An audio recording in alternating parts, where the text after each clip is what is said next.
Good afternoon, everyone. We're going to give people a few minutes to keep trickling in. Glad to see everyone here today. There's a lot of interest in today's topic, which is exciting, and excited to jump in to have a conversation about it.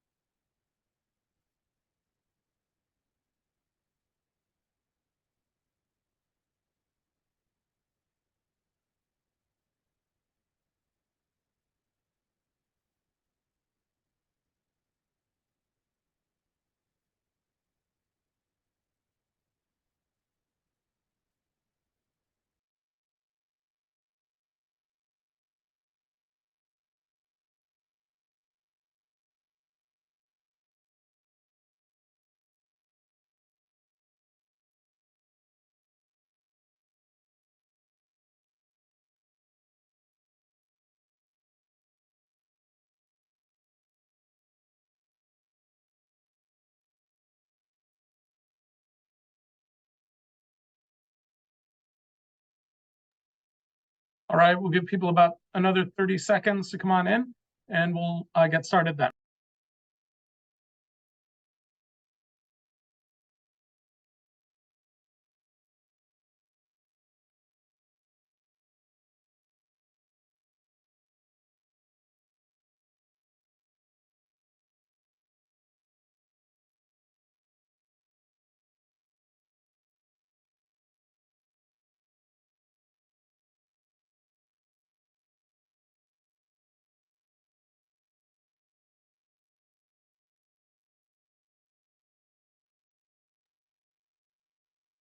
All right, good afternoon, everyone. My name is John Hudak, and I'm the Director of Maine's Office of Cannabis Policy.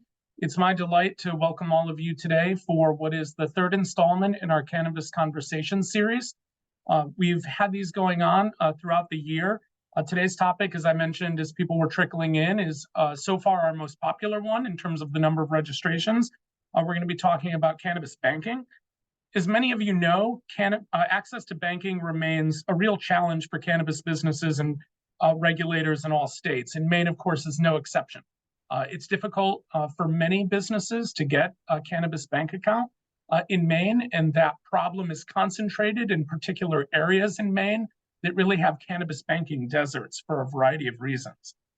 I have some great panelists here with me today to provide information about what those obstacles are, why they still exist despite the prevalence of the regulated cannabis industry, and what some ideas for future policy change might be. We're going to start off today's conversation with a moderated discussion, and we're going to take written questions from the audience. So as you're going along, or if you already have some questions, feel free to type them into the Q&A box, and the OCP team will send them to me as we go. We know that banking is a really broad subject, so we don't expect to be able to touch on everything today.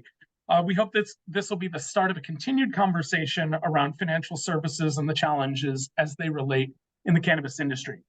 With that being said, I'd like to invite in and discuss introduce our panelists. First, Aaron Klein. Aaron is Miriam K. Carliner Chair and Senior Fellow in Economic Studies at the Brookings Institution, where his research focuses on financial technology and regulation financial technology and regulation, as well as payments, macroeconomics, and infrastructure, finance, and policy. Prior to joining Brookings in 2016, where Aaron was a colleague of mine, he directed the Bipartisan Policy Center's Financial Regulatory Reform Initiative. Between 2009 and 2012, Aaron served as the Deputy Assistant Secretary for Economic Policy at the United States Department of Transportation. And he previously served as Chief Economist of the U.S. Senate Banking, Housing, and Urban Affairs Committee for Chairman Chris Dodd and Paul Sarbanes. Next, Ellen Parent. Ellen serves as the Director of Compliance at the Maine Credit Union League, the trade association for all 49 credit unions headquartered in Maine. She's a graduate of St. Michael's College and the University of Maine School of Law, and has completed the Financial Services Compliance Certificate at Boston University School of Law. Ellen has worked at the League for 5 years, advocating for better laws and regulation for credit unions and providing educational resources to credit unions across the state. She holds a Credit Union Compliance Expert Level 2 certification from CUNA and a Bank Secrecy Act certification from NASCIS and CUNA also. We really appreciate our panelists for taking the time to join us today. So the first question I'd like to start with you, Aaron. Could you give us a 30,000-foot view of the challenges that financial institutions face when engaging with cannabis businesses, along with what some of the key policies that are governing this space are? Sure, John. Thank you very much. It's a pleasure to be here. I'm going to use the term bank and credit union, depository institution. If I use the wrong one, it's all meant to be the same. But essentially, let me give you the start at maybe 50,000 feet and then move down. There are a lot of, along the way, I want to knock out a lot of misconceptions, right? The first misconception is banks and credit unions can't do business with cannabis companies because cannabis is federally illegal. That is false. Banks and credit unions can do businesses with anybody, including people that are engaged in illegal activity.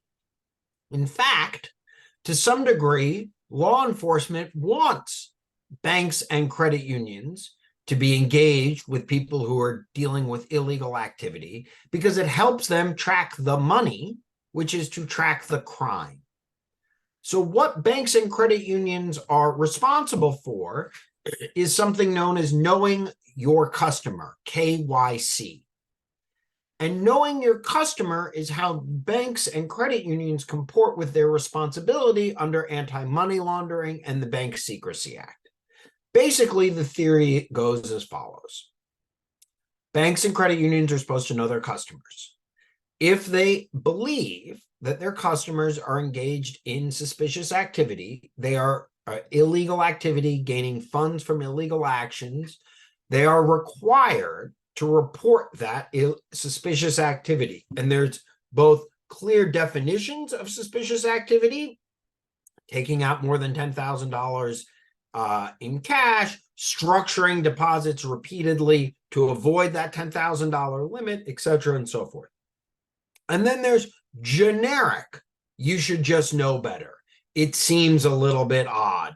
This type of activity, you have good reason to suspect, derives money from criminal activity.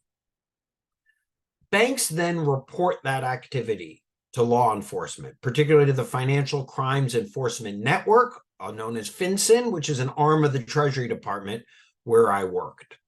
And FinCEN then has a database, and this database goes through all sorts of different law enforcement. So, couple stop points. One, banks are allowed to do business with anyone they please. Two, banks and credit unions are required to report suspicious activity, both that's 2A, some that are enumerated and defined, 2B, some that are just kind of, you should have known better. That information is vital for law enforcement to try and track down criminals. Now, here's where it gets a little tricky and a little silly. The Financial Crimes Enforcement Network is the one that the data goes to for suspicious activity. So for a bank or a credit union to deal with a cannabis company, they know that company is violating federal law. They know that company is generating funds, and they're going to have to file that information. In fact, the Financial Crimes Enforcement Network even has what's called a cannabis SAR, or specific information based in cannabis, because it's become so prevalent. Who's in charge of deciding whether banks comply with FinCEN or not? Well, that is their primary regulator. For banks, it's either the Federal Reserve, the Comptroller of the Currency, or the FDIC, depending on how they're structured. For credit unions, it's the National Credit Union Administration. For state chartered entities, add the state regulator on top. Those regulators have an AML, anti-money laundering compliance regime. They are grading the financial institution on complying with practices of reporting. So they are a process grader, not a substance grader. If your report is awesome, but you didn't do the practice or steps right, you are eligible for a fine. If you got your process and steps wrong, it doesn't matter if your substance is right. And they have the right to come back and fine you, often large dollar amounts, for violations of the process. FinCEN also has the ability to fine you if you have failed to report the right substance, not the bank regulator. And those types of enforcements can be severe. So the financial institution has two expenses. One, the expense of complying with all of these reporting requirements. Two, the legal liability of potential fines for non-compliance, not necessarily based on the substance of their report, but the process of the report, the number of reports, the timeliness, anything in the process. These, right? And then they can be fined for reports they didn't file but should have. They can never be fined for extra filing. So what's the outcome of all of this? Well, the outcome of all of this is many financial institutions, the vast majority, say, you know what? It's just too much money. The client is not profitable. I'm not under a requirement to bank you. I don't want to deal with the costs associated with you and the uncertainty and risk. I'm out. That leaves very few who are willing to do it. I'm an economist. The laws of supply and demand are simple. When supply shrinks, demand grows, price goes up. So there are large costs passed on for the depositories that choose to accept these as customers. Those costs are a combination of real compliance costs, fears and concerns about future fines that they want to hold up against, and this is what the market will bear because there are very few people involved. And that's I think starting maybe from 50 to 15,000 feet or so, but it tries to give the theory, the process, the responsibilities, and the outcome a little bit. Aaron, a quick follow-up before I come to Ellen with another question, but a follow-up on what you had discussed. Banks, they assess risk when they're considering working with individual clients or groups or categories of clients. Do you know of categories of clients that a lot of banks just consider too risky as a group, or is that something that's very specific to cannabis? It isn't necessarily so wire transmitters. So I know Maine. I know very little about Maine. The most dangerous thing is somebody who thinks they know more than they do. I'm a Marylander, different M state, but I know that Maine has a decent African diaspora. And so, for example, sometimes those immigrants want to send money home, and banks use correspondent banks or wire transmitters, the most famous of which would be Western Union, but there are a lot of smaller ones, particularly if there's a immigrant community in town A where I live in Silver Spring, Maryland, or a ton of Ethiopians. So there's often a Ethiopian-based or focused wire transmitter. That's one where banks have just said, you know what? There's a lot of anti-terrorist financing laws and international, and we don't want your business. Even though those companies can be very profitable because anybody who's ever tried to send money overseas, there are lots of fees in the correspondent banking network. But that's an example of a different industry where banks have just debanked. The phenomenon more broadly is called debanking, where I just don't want your business. So it's not unique to cannabis, but I think cannabis is certainly the fastest growing segment there. And one that is the only one where I've seen the narrative that it's illegal to bank this customer. It is totally legal to bank someone from Somalia. It is just very expensive to engage in the proper anti-terrorism checking when they're sending money back to Somalia. Thanks for that, Aaron. Ellen, I'd like to turn to you next. Based on your work with credit unions here in Maine, could you help us understand how these challenges are impacting local financial institutions and then in turn impacting cannabis businesses? Sure. So for Maine credit unions, while Aaron is right that banks and credit unions are pretty much interchangeable in the services they provide, there are a few differences. So in Maine, most of our credit unions are limited in who they can, all credit unions are limited in who they can serve. In Maine, most of those are limited by geographic region. So they have certain fields of membership, which are who can belong to a credit union. And here, those are tend to surround geographic area, and it's whether you live, work, or worship in that area. Also go to school. That's another prong. There are some credit unions that are specific to certain industries. We don't have as many of those in Maine anymore. It used to be very common that those existed.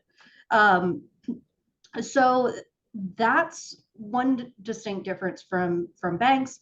Another is that credit unions are in fact owned by the people who have deposits there. So if you are a member at a credit union, that means that your deposit is grants you an ownership right, it grants you voting rights, something that in most banks is restricted to a small number of shareholders. Now, that factors into the cannabis industry in that it changes our risk profile.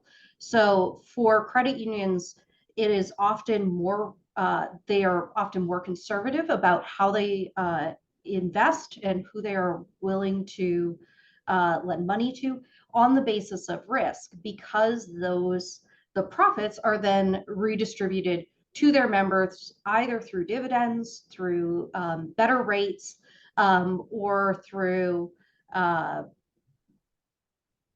broadening their base. So we have a few limitations.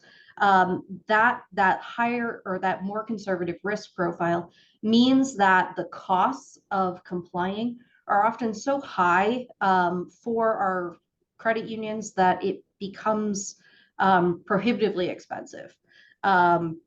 One thing that Maine has been has had some sort of legalized cannabis for a remarkably long time in comparison to the rest of the country. And that's presented both positives and negatives for the banking industry. The negative side to having had that industry for so long is that the federal regulators may not be expecting some of the unique laws that exist in Maine. So some of the things that some of the requirements that Maine has, particularly around medical cannabis, which is obviously older than the adult use market, the expectation is very different from what reality is here in Maine, because that expectation is based off of states that have some sort of track and trace, states that have a more public directory of businesses. And because those things don't exist here in Maine, it becomes more difficult for financial institutions to perform the due diligence so that they can know their customer, know their member in our case, in the way that federal regulators are expecting. Thanks for that, Ellen. The next question I'm going to pose to both of you, and it sort of works to expand on Ellen's answer a little bit. What have you seen financial institutions look for when they're deciding to engage with a cannabis business? What are those expectations that regulators have generally? And are there certain business practices or characteristics that make it easier for a business to access banking? And happy for either one of you to jump in first. Sure. So I can start with that. There are a handful of red flags that that FinCEN has come out with, things that they suggest that financial institutions look for when opening accounts and continuing accounts. Some of those, they're all geared around avoiding the diversion of product and money, as well as avoiding sales to minors and a few other things, but diversion of product and money are the two big ones.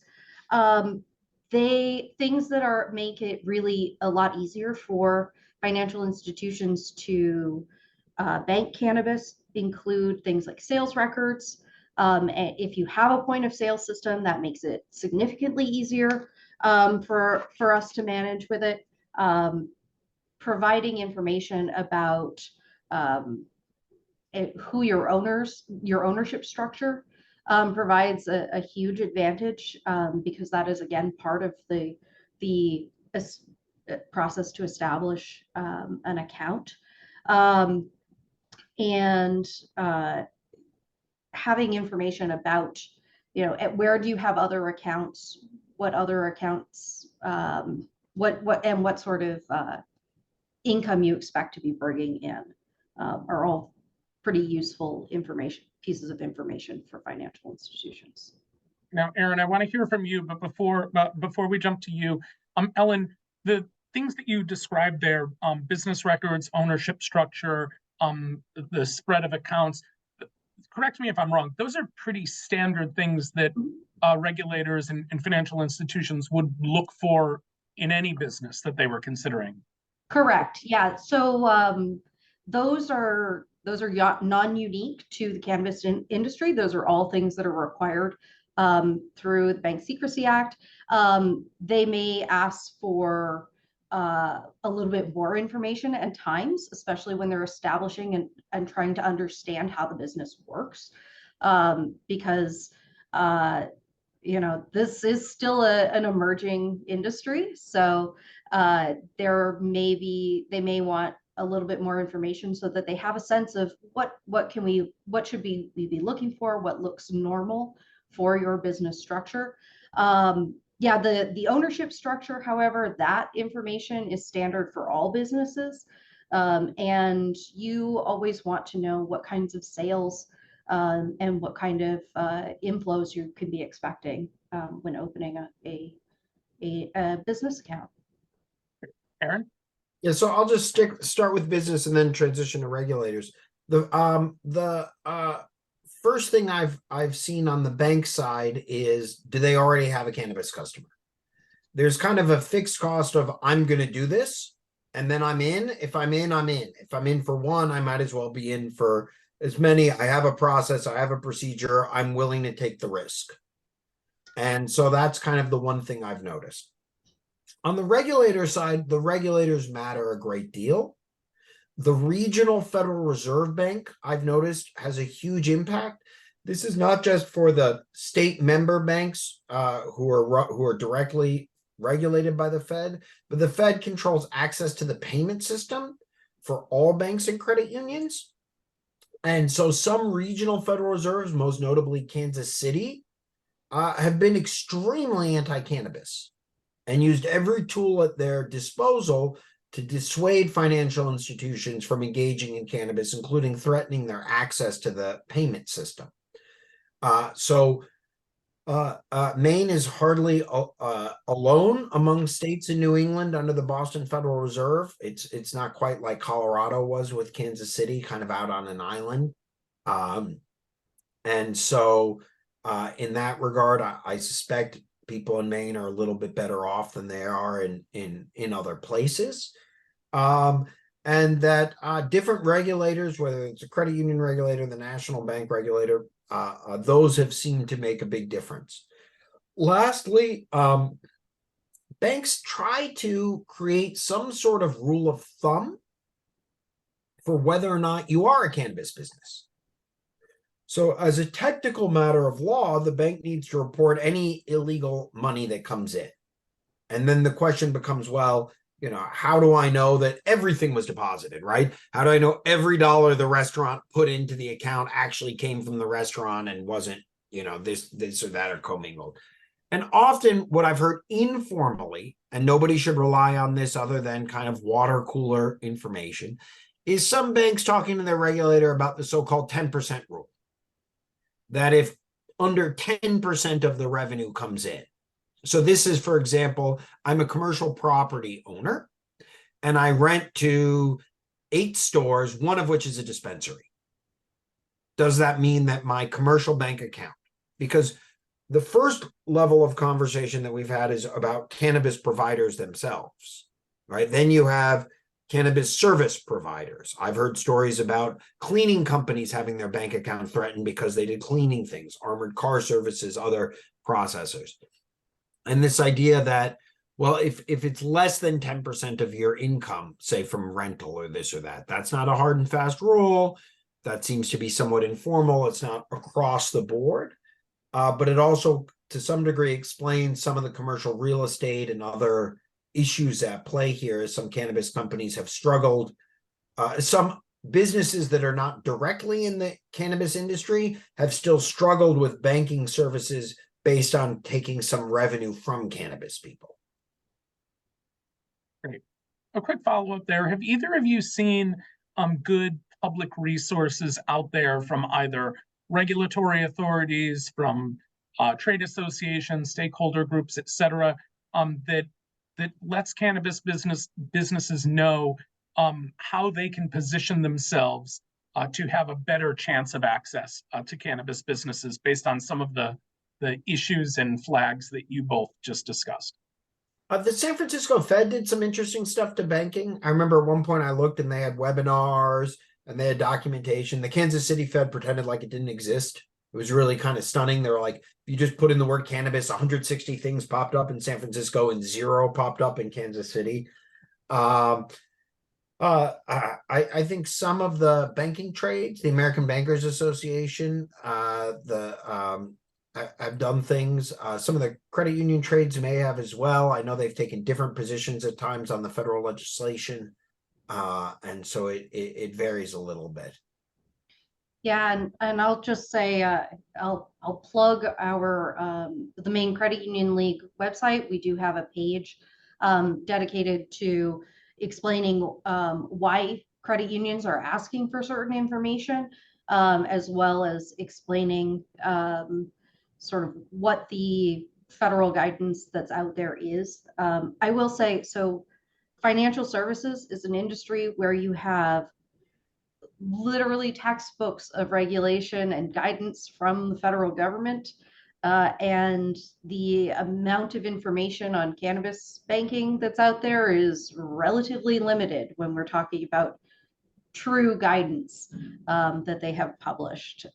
Certainly in credit union world, they pretty much tell us to rely on about 2 or 3 pieces of documentation. The Cole memo, the 2014 Cole memo put out by FinCEN. There is a cease and desist order for a credit union in Michigan called Live Life Credit Union that was banking in cannabis and not doing a very good job by any standards. And that is kind of the extent of the formal guidance that we have.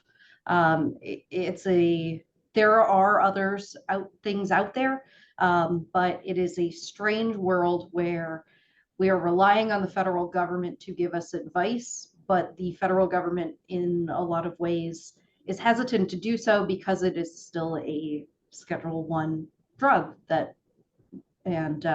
so it's almost like they want us to abide by one set of rules, but they're not going to tell us what those rules are, which is pretty stressful for people who like rules and regulations as much as financial institutions do. Thanks for that, Ellen. The next question I have for you both, it actually comes about because of some questions that I've received from, and my team has received from cannabis business owners here in the state. And they've said that they have been approached by out-of-state banks who are looking or advertising to bank cannabis businesses inside Maine, and then oftentimes transfer proceeds out of state. As the state agency and the regulator, I'm not allowed to give business or legal advice. I'm also not a lawyer, so I really can't give legal advice. But are you aware of those types of situations happening in the United States generally? And does that create some policy or legal red flags for you about that type of flow of commerce? So I'm not a lawyer, so similar disclaimer, but look, I am an economist, and these are economies of scale, and compliance is an economy of scale. And so if a bank or credit union thinks they have a good cannabis operation and they're comfortable with their regulator and they have the right safeguards, they're going to want to expand and do business. And that is not what you're describing is not uncommon, particularly in adjacent states. So Washington and Oregon would be another example of that. There's some credit unions I'm aware of in Washington that do a pretty big cannabis business. In addition, there are many multi-state operators. I know each state has their own licensing and their regime, and You can't cross product across state lines, but you can cross money across state lines. And you can do payment systems across state lines. We live in we got rid of the prohibition on interstate banking and branching only in the 1990s. People forget that up until the Regal-Neal Act of the early 1990s, it was functionally impossible to branch across state lines. So, that doesn't surprise me. And that's natural competition. That's the law of demand and supply. We have just under 5,000 banks. I think we have more credit unions in America than banks at this moment. So they're just under 10,000 combined. And it doesn't surprise me. Having a bank is better than not having a bank. I think there's a lot of concerns about unbanked companies, both from a compliance standpoint and also from a public safety standpoint. Willie Sutton robbed banks because that's where the money was. People rob businesses with cash and employees with cash. So it doesn't surprise me that there's people from neighboring states, particularly states that have cannabis operations. And there's nothing that says you have to have a bank account with the state in which you're operating that I'm aware of in general. Cannabis, I know, has its own unique things. Yeah, I would also say I have heard of that. Obviously, I'm invested in Maine's credit unions. I would offer a word of caution for any cannabis-related businesses who are looking at that, just to be sure that they're not using an institution that is located in a state where cannabis is illegal. I would think that would be more risky. Again, not a lawyer, so happy to defer to, and I would suggest that you defer to legal counsel on that one. Great. So next, well, first I want to remind everyone, if you do have questions for our panelists, please feel free to type them into the Q&A box, and the OCP team will pass them along. I know some are coming in already, but don't hesitate to do that. The next question I want to pose to both panelists, let's say we'll start with you, Aaron. What do you think the chances of federal cannabis banking reform being achieved as a reality in the short term? And to what extent do you think either safe banking or safer banking, depending on which bill you're looking at, would change the landscape for cannabis businesses? So this is something that's really perplexed me because I understand both pieces of bill legislation, and let's hold aside their probability of enactment, which I think is small. And I can explain why in the political side of it. I don't think either bill is that meaningful. Look, the number one problem here is the cost of compliance with the anti-money laundering regime. And that isn't changed in either legislation. The number two problem, in reality, is the potential cost of fines for failure to comply. That is not changed in either legislation. So I don't think the legislation, if enacted, would have that much of an impact on the ground. Now, banks say, well, it would show congressional intent. It would help the regulators mellow out. To which I say, regulators don't really mellow out, and they often don't follow congressional intent.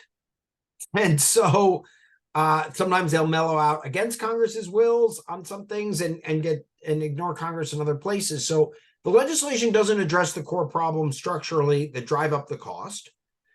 The legislation doesn't really change the underlying situation. It's just a kind of Congress saying, we'd like more banks to be in this. And regulators don't stop them, but the regulators are saying we're not stopping them as is. So I don't think it's that meaningful. What I have noticed is cannabis stocks seem to trade heavily on gossip about this, if the bill's going to go through committee, right? So it's become a weird thing where equity markets seem to be wrapped around this belief that it's going to make a big change in profitability. And so there's lots of changes in stock price, which then influence kind of lobbying and desires to have a quote unquote win in Washington for the community. The reason I think the legislation is small, has a small chance of actual passage, is just a political reality about divided government. We live in a world where, in order for a law to happen, the Speaker of the House and the President of the United States have to agree it's a good idea. And the Speaker of the House, particularly this Speaker, now that it's shifted from a California Republican to a Louisiana, a very religious Republican, seems to be very small. The number of wins that Republicans in Congress want to give President Biden, who is going to run as a uniter. That's what incumbent presidents do. They run as somebody who can work across party lines, which has been successful for others, is going to be very small. In addition, getting 60 votes in the Senate seems to have been a challenge. Senator Brown, who's the chairman of the Banking Committee, finally marked up the bill. It had a bipartisan passage, although a little smaller than many people expected. And I don't see the politics of this aligning in the near term. And I'm perpetually confused about the substance of the legislation, which seems to have been blown up to be much greater than the actual changes in law are, in my opinion.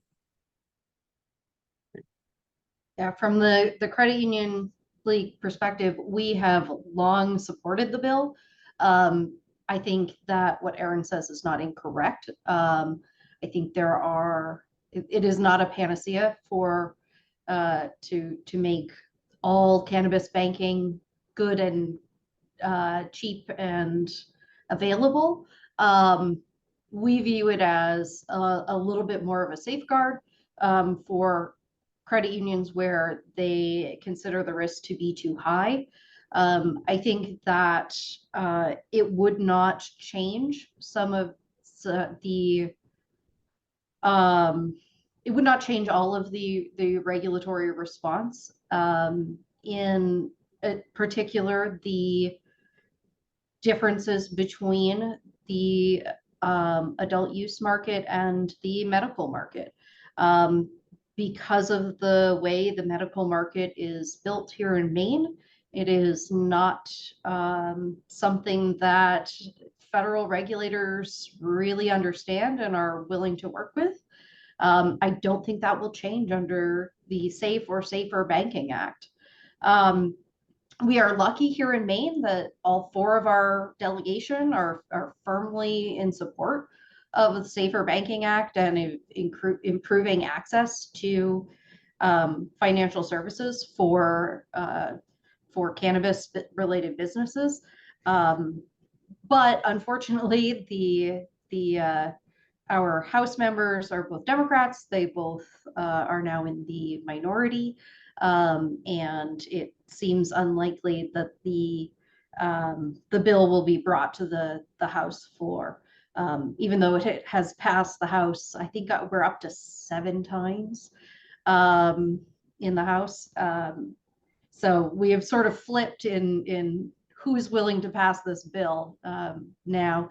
One of my colleagues often refers to Safe or Safer as the old Lucy and the football.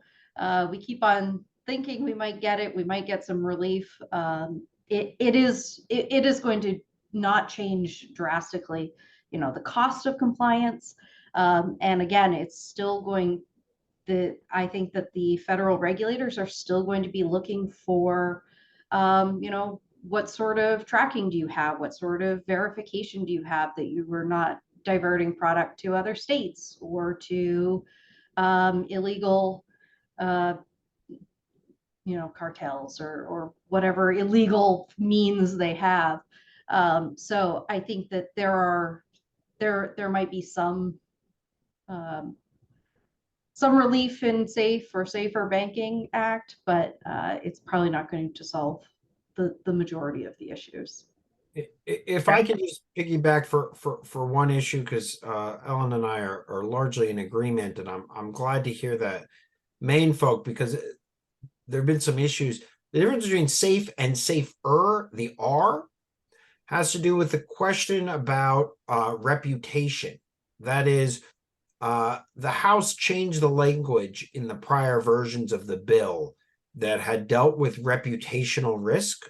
That is, banks can be dinged by their regulator for doing business with unreputable people and not considering that their customers' reputation risk on the institution.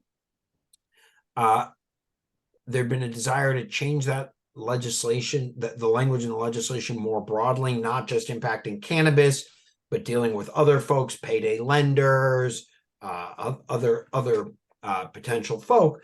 And that generated a back and forth where people in the Senate did not like the change that had been negotiated in that House.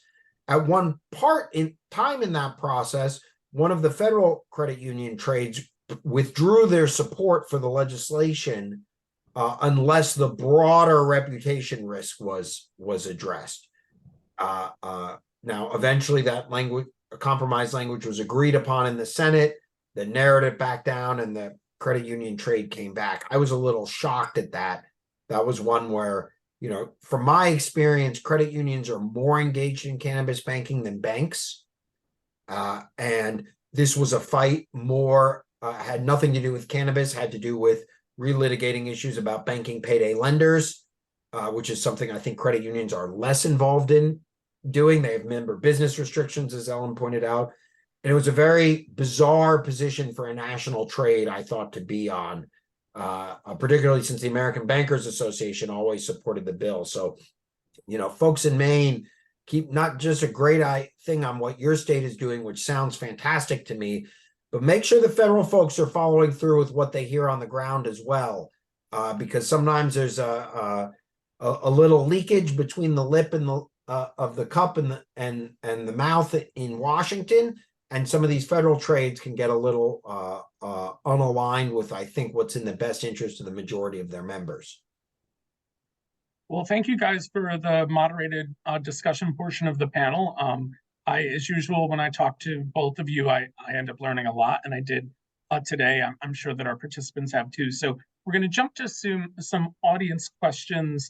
Now, the first one is actually a follow-up on what we were just talking about. And the question comes from Dan Rosenberg. The question is, do you think safer banking passing, or I guess let me rephrase this a little bit.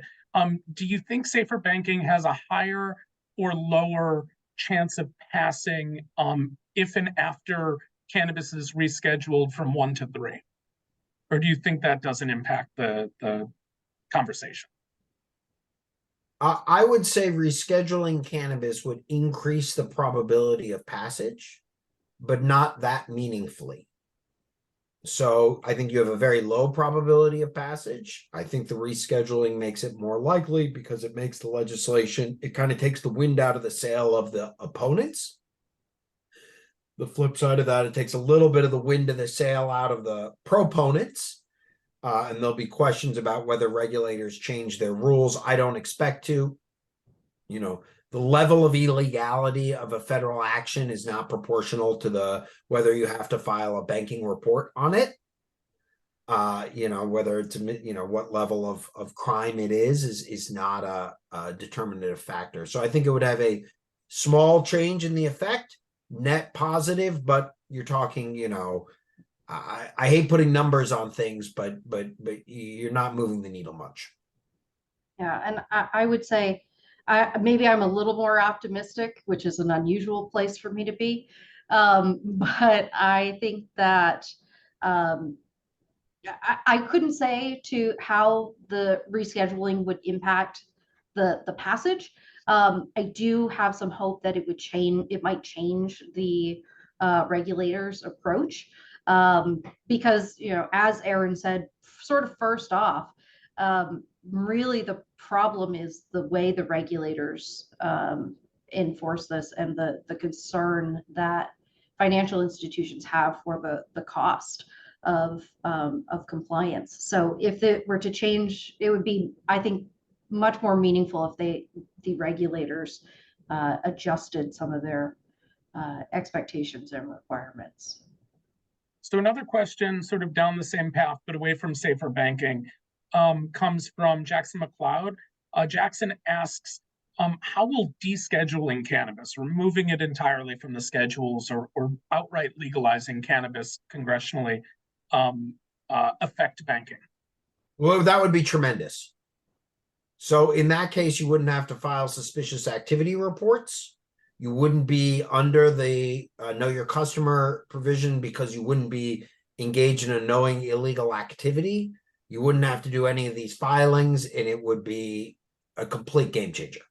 Yeah, you would still have to comply with the basic know your customer rules yeah. that all financial institutions have to do.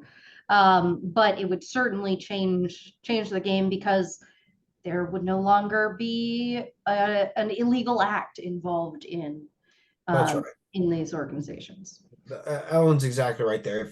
If you're running a cannabis shop but also doing illegal activity, you have just as many requirements as if you're running a restaurant and running an underground casino in it, right? Like illegal action is illegal. You're never exempt from it, but it would make the core business not illegal. The next question, what impact do you feel an update to the FinCEN guidance from 2014 would have on the banking industry? And do you think there's any potential for this or appetite for this to happen? Substantial potential impact, limited to zero appetite. It has been a huge shame and, in my opinion, a black eye on this administration that they have not done anything. The world has changed radically since 2014. In 2014, then we were talking about a handful of states. It wasn't clear where this was going nationally. Now both are pretty obvious. And it's been a giant missed opportunity by this administration. I've written about this. You could create all sorts of carve out to SARS filing for cannabis. The entire purpose of suspicious activity reports is to allow law enforcement to know where illegal activity is. If you want to know where cannabis companies are operating in Maine, call John Hudak. He knows, right? The state knows on the website where cannabis activities are occurring in Maine, where grows are, where dispensaries are, who the beneficial owners of these companies are. These companies are among the most regulated enterprise in all of America. So the idea that the Treasury Department FinCEN is learning something about these companies that they couldn't learn by picking up the phone and calling the Maine department is laughable. And why the hell are we filing these things? And it is, to me, it is such low-hanging fruit to make the world better, faster, cheaper, safer. And particularly for a Democratic administration where you have a strong constituency in favor of this, and Democrats often get accused of being over-regulatory. Well, this is a very simple way to reduce regulatory burden. Unnecessary, unwise, duplicative regulatory burden. And it makes me almost angry that the administration hasn't made this change, which I think would have a meaningful impact. It would not be a panacea, but when you lower costs, you would lower the cost of banking, you would bring more banks into this, you would have a big meaning, and credit unions, you'd have a big meaningful impact. Yeah, I would say, it would be huge for us to have not just updated guidance, but more extensive guidance. Like I said before, there's so little information out there on how we do this and how we should do this, that it is very difficult and expensive for financial institutions to comply. The landscape has changed so significantly that it is very different than what happened nearly a decade ago. And one of the most important things is SARS, suspicious activity reports, are not just filed for cannabis, right? These are for things like financial exploitation of elders, for trafficking of humans, of sex trafficking. You've got all of these illegal activities that are in some ways lost in the thousands, literally thousands of reports that are made regarding cannabis. Now, obviously, we know how computers work. They can filter some of that, but just the sheer volume would change significantly if you weren't required to submit constant, ongoing, suspicious activity reports for something that is in fact legal in the state. And I think that, not too long ago, a couple of years back, Congress passed a law to try to reform the anti-money laundering laws. Maybe there will be some changes that come out of that implementation. I don't necessarily hold my breath, but it is, there are so many other crimes that are illegal everywhere that are not, that are probably falling through the cracks because of the focus on a business that is in fact has been legalized in numerous states.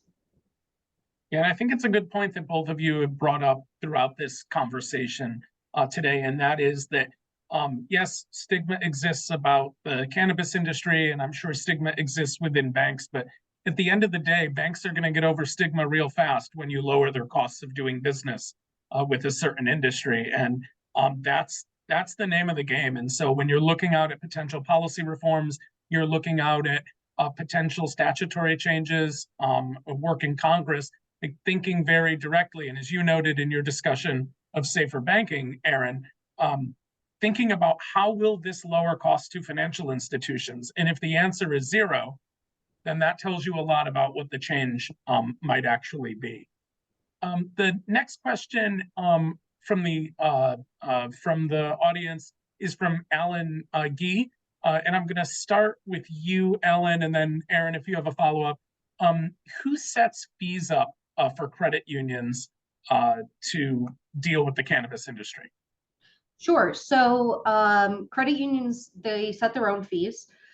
Their fees do, I assume you mean cost of doing business fees.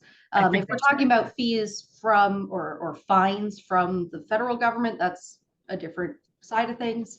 But when they set up their fee structure, they do that in-house. But one thing that regulators require is it needs to be based on, it needs to be sort of self-contained.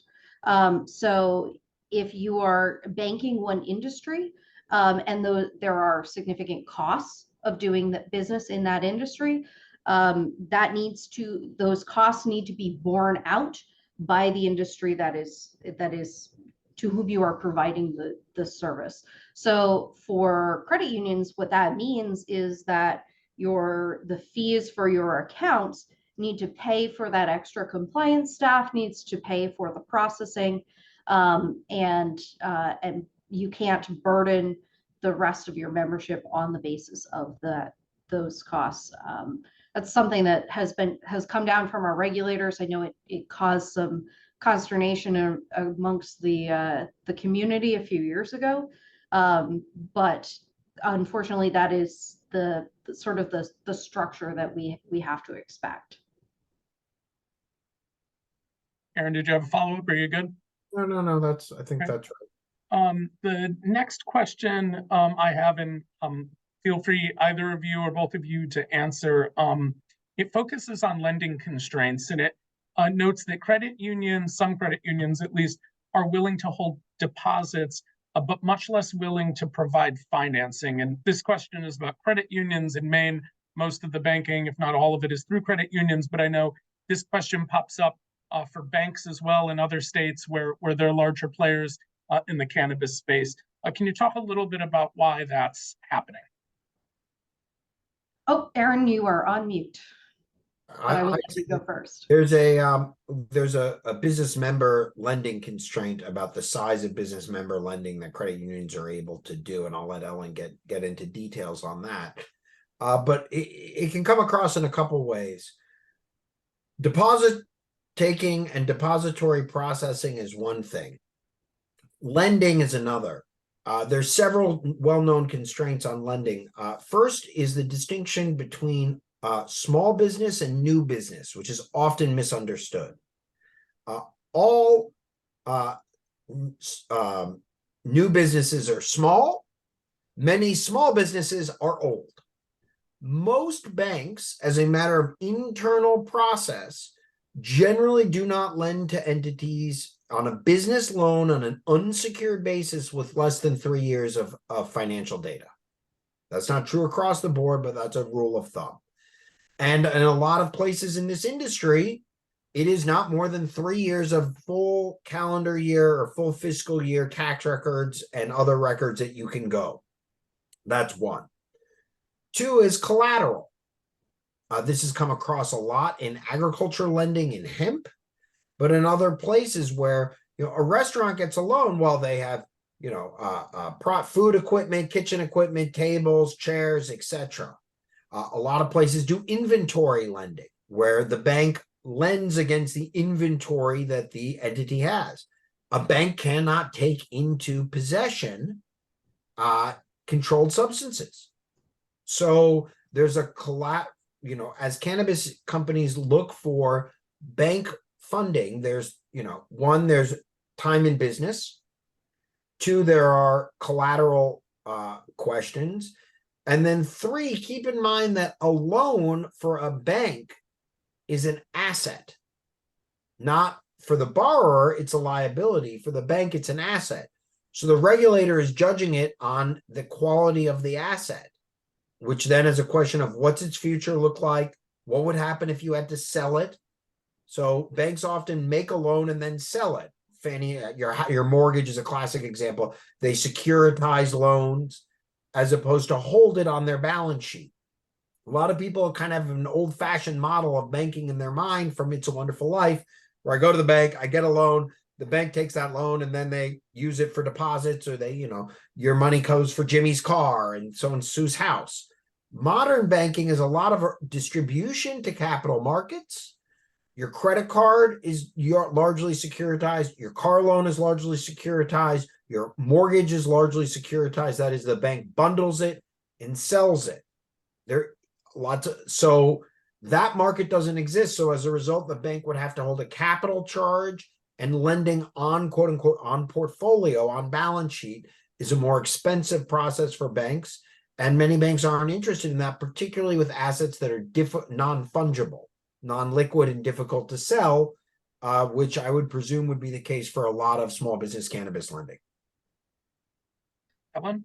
Yeah, so credit unions are limited, all credit unions, not just federally chartered credit unions, but all credit unions are limited in the number of business loans they can make. They are restricted by an act of Congress from the late 90s at an relatively arbitrary 12 and I think it's 12.25% of assets. So that means that there is not that much, a number of credit unions in the state don't engage in significant business lending. There are some that are very heavily involved in business lending. A lot of credit unions, once they start to get really good at it, they approach that cap, and so that becomes a problem. There also is some case law out there that discusses whether lending to a cannabis business that may be federally illegal, that would sort of cross the blood-brain barrier and become as a tacit endorsement of that federally illegal activity. I don't know if there's been much case law at the state level regarding whether or not a state legal business would have that same impact, but that is something that financial institutions are aware of, and is that case law is of concern. Now, if that were changed, or if that were overturned, or there were other case law to come out, there may be a different approach. So we're just at about time, but I did get one last question that popped in sort of last minute, and given that it lines up quite a bit with a lot of the research that you've done, Aaron, I want to pitch it, and then I promise I'll close maybe a minute or two over. This is from John Merrill. He asks, do you think the passage of safer banking would have any impact on Visa or Mastercard's willingness to allow cannabis purchases with cards? No. Those are huge networks that are just going to be laggers in that space. There's nothing in the legislation that I think would give them that. If you really wanted to see something, the bank regulators could put in rules. The Federal Reserve has been an ostrich on the issue of cannabis. They control access to the payment system. They have tools and authority to do something, and they've chosen not to. And even if SAFE passed, I think that their head would pick no further up out of the sand. In fact, they would say, "Oh, well, if Congress had wanted to address that issue, they would have when they passed this law." So it's something there, but their reward for engaging in this business is not commensurate with their risk. Well, thank you both, and thank you everyone for tuning in today. Thank you to Ellen Parent and to Aaron Klein for joining us as panelists. Your feedback is really important to us, especially for planning for future events. So there's a post-event survey linked in the chat right now. We'll also send it out via email after the event concludes. Keep an eye on the Office of Cannabis Policy's website for upcoming events like these. But yeah, once again, I'd like to just thank our panelists, thank our group for joining today, and have a great rest of your Tuesday. Thanks for having us.